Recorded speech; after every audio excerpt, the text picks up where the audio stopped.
Discussion keeps the world turning. This is Round Table. You're listening to Round Table. I'm Fei Fei, together with Xingyu and Steve Hatherley. Coming up, once upon a time, the buffet in China meant luxury, the special occasion splurge. And then it vanished, stripped off its glamour and left for dead.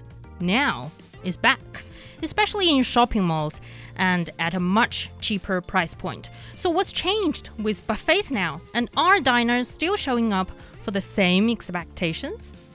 Our podcast listeners can find us at Roundtable China on Apple Podcast. We always want to hear from you. An email is great, but a voice memo is super great. Send your thoughts on any of the issues we discuss on the show to roundtablepodcast@qq.com. And before we dive into the discussion today, remember we said on Wednesday that we're doing something very special?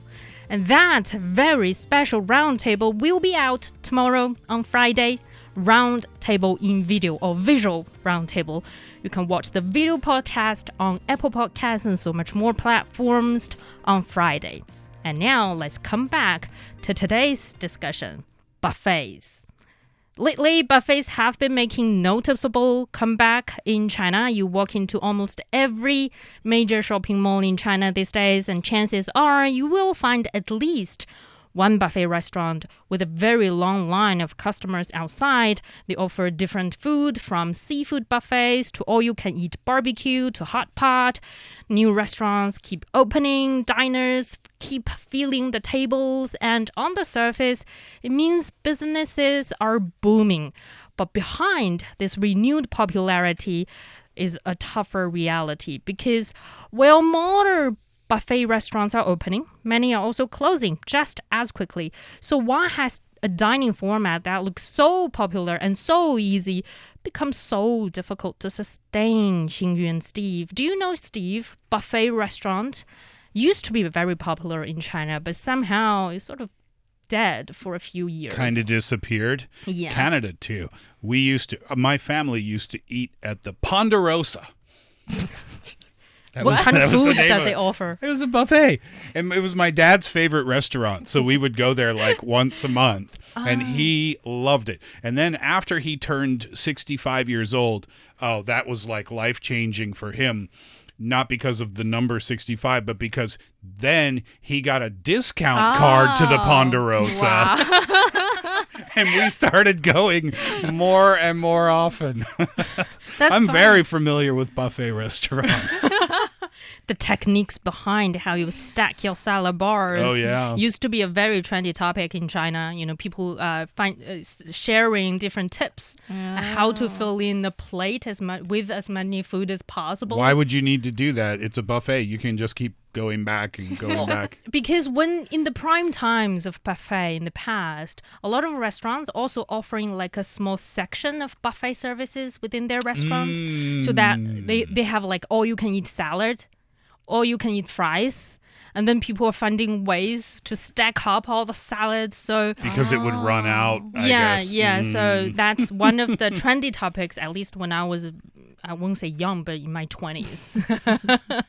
And this is the interesting part because same thing happened in China because around 2003, we used to have a very popular buffet brand called Golden Jaguar, 金钱豹. Wow. Xingyu, have you heard about this? I've heard about it, but I have never tried it. So it was very expensive. I heard it's very luxury. Yeah. It's all got, sushi, lobster, sashimi, very expensive ice cream. Yum. And then it costs about 300, 400, even 500 yuan per person, 20 years ago. Yeah, Way that's nice. very expensive. Way nicer than the Ponderosa. There was no lobster at the Ponderosa. So I think 20 years ago, when people, especially, for example, in Beijing, are saying we need to, eat something fancy this weekend, Golden Jaguar would be one of the options. So that was kind of the hot place for a long time, and then it just vanished. Yeah, it disappeared. In the year 2017. In fact, it wasn't just one location. Every one of the Golden Jaguar locations just closed. And that would have been shocking for a lot of people, I think, and it kind of said something about the buffet industry at that time. Yeah, exactly. I think the first time, Golden Jaguar started to face this downward trend is because they have a lot of scandals when it comes to food safety. But that also, I think, paint a bigger picture what the buffet industry, the buffet restaurants are facing around 2017. From 2017 to 2020, buffet consumer interest had cratered to just 6.1% of China's catering market. That is a drop of roughly 10 percentage points from its 2016 peak. Beijing was closing buffet restaurants every few years, and it was just a sign of the times. What used to be kind of the hot luxury thing to do suddenly became very, very low on people's lists of where they wanted to go, when they wanted to eat. And coming to recent years, very surprisingly, actually, these buffet businesses are coming back because according to this leading Chinese catering business observer, 餐饮88.com, they suggest the market hit 130 billion yuan in 2024. That's about 18 billion US dollars. And the number is still climbing. And at that time, they suggest the market will reach over 130 billion yuan in the year of 2025. And that really, I think, happened. And even the number is bigger than 130 billion yuan in 2025. More buffet stores are opening nationwide.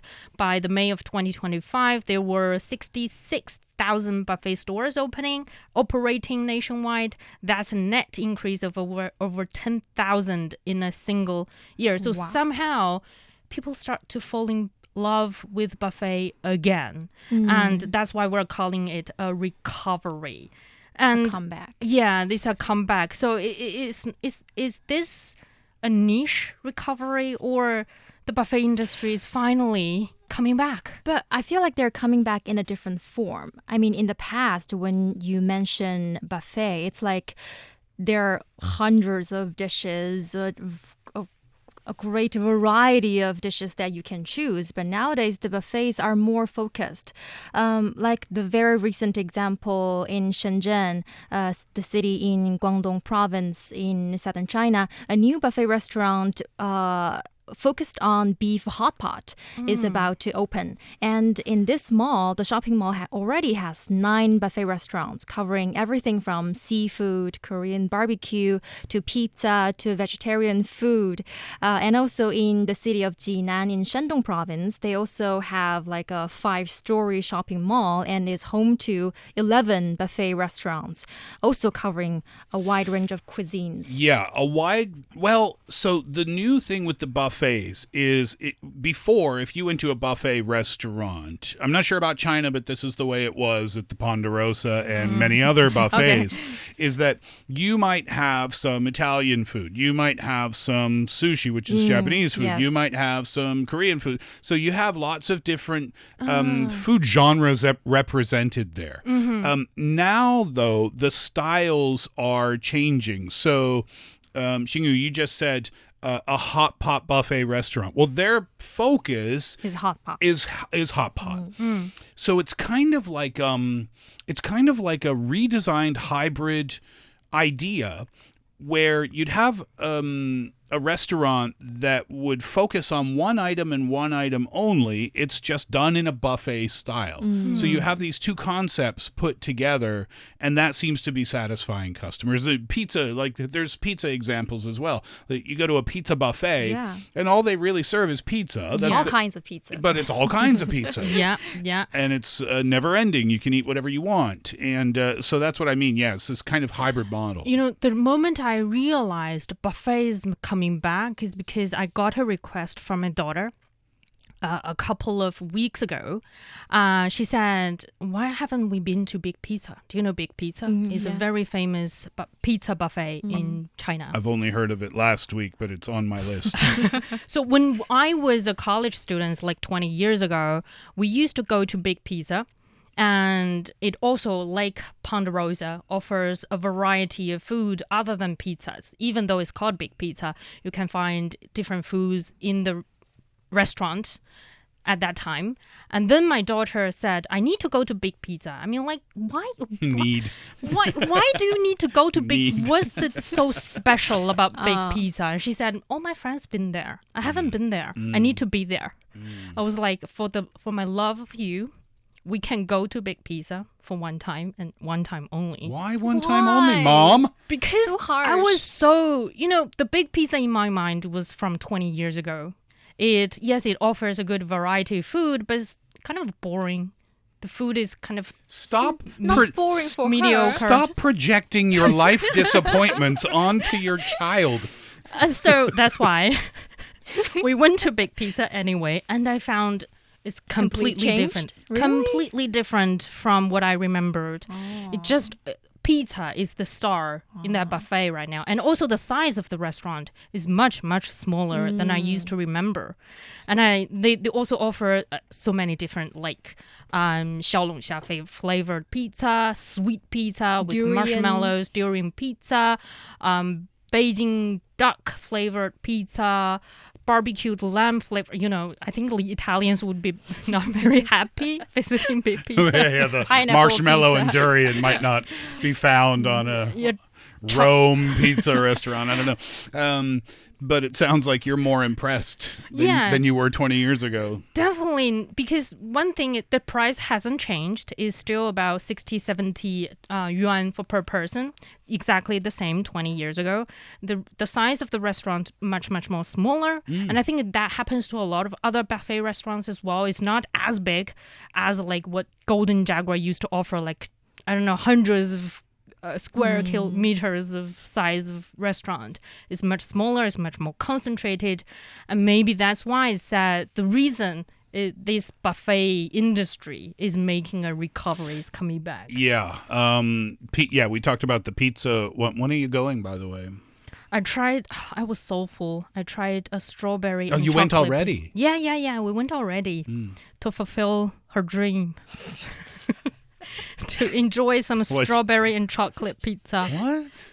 Strawberry.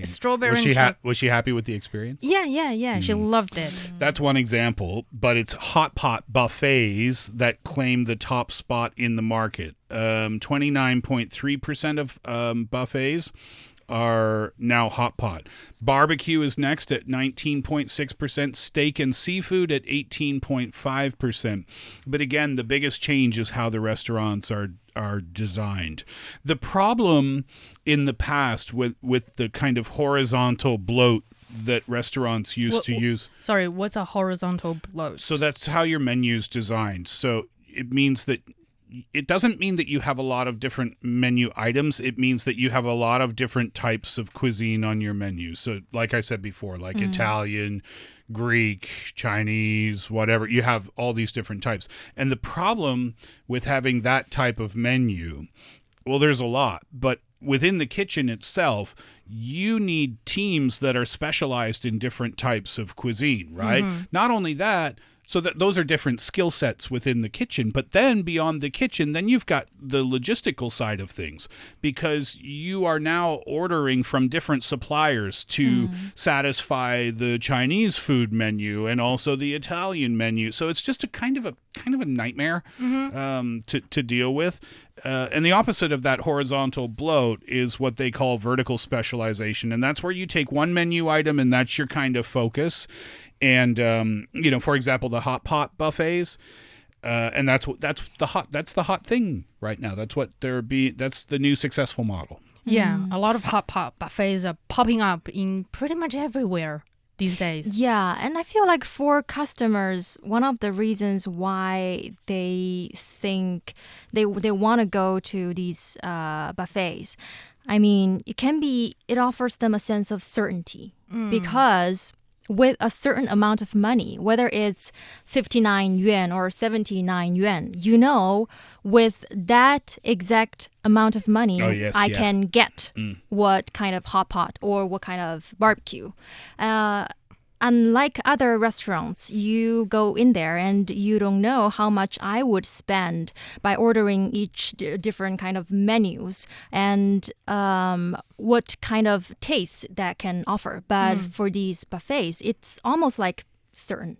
So you have this certainty that guarantees that the price and the choice. So, But that doesn't mean that opening a buffet restaurant now doesn't come without any tensions. There are still a lot of challenges, and because if there are more, it seems like we are seeing a lot of buffet restaurants opening everywhere, but also at the same time they're also closing at a very fast pace. So many, for example, mall-based buffets are falling into the cycle of opening quickly and shutting down just as fast. And I think there is a retail industry observer saying the average lifespan of a buffet restaurant in a mainstream shopping mall is only 6 to 12 months. Oh, really? So it's not that long. You are seeing a lot of new brands popping up, opening and then closing very fast. So there are many challenges, I think, when it comes to running a buffet is not as rosy as we are pictured here. But somehow the market, the number is saying that people are loving buffet, and they are expected to reach 148 billion yuan in the year 2026. That is up 6% from the year 2025. So we'll keep an eye on the beloved buffet restaurant. Yeah, I think one of the challenges of these buffet restaurants in the past is the size, the overhead cost, right? So a lot of these places, if it's in a shopping mall, for example, these are huge spaces. These are huge restaurants, and you can just imagine how much the rent would cost. So that's something that you have to cover each and every month. Also, it's a restaurant that serves so much food and so many different types of food. Inevitably, you're going to have food waste at the end of a day. So you add up all of those costs, and it's very difficult for a restaurant of that size and that scale to make money consistently. So the secret now seems to be that less is more. So that could be the number of people in the kitchen even, right? So that's why they're mostly specialized in one type of food. Yeah, you get these highly skilled chefs that are working with simplified menus. And they're using central kitchens and standardized food preparation, and they're designing things in a more efficient way. That's just one example of how the restaurant itself can help to cut down on costs. That reminds me, around my neighborhood, we have a new hot pot buffet opening very recently, I think a week ago. Every time we went near that area, there was a line of people outside of that hot pot restaurant. And sort of in a conveyor belt hot pot situation going on there that you pick up your vegetable and food off that belt. And that's one of the very popular, and I think that can anchor, echo what Steve said about cutting down your cost. You don't need a lot of people cooking food in the kitchen. You just need people washing the vegetables, chopping up vegetables, and then put on the plate and put on the belt. You don't even need waiters that much. Yeah, I remember... after I moved to Korea in the very beginning, my best friend who I moved to Korea with, Trevor, shout out to him, every night we went to the same buffet restaurant for dinner. It was you know what bulgogi is? Yeah, it's this Korean barbecue meat, and it's really delicious. And you enjoyed it? Well, the reason we went there is because we could see it. Right? We lived in a place, this is the year 2000, so there was no English on the menus in anywhere we went, and we didn't read Korean, and we didn't speak Korean, so we didn't know what we were ordering. So we found this restaurant, this bulgogi restaurant right behind our school, and we ate there every single day, and it was $7. It was a $7 all-you-can-eat Korean barbecue restaurant, and we ate so much. And in the beginning, the restaurant owner was so happy to see us. The two guys. The two white dudes. Like, who are these people? And they welcomed us, and they're excited. And then, like, after 6 months of us just demolishing their bulgogi stocks every night, we'd show up, and they were like, oh, hey, Not again. Hey, yeah, go ahead, have a seat. I would put up a sign. Watch out for this two people. I haven't eaten bulgogi in like 15 years because I can't, because I ate it every day for like the first 8 months of my time there. This is amazing. That's fun.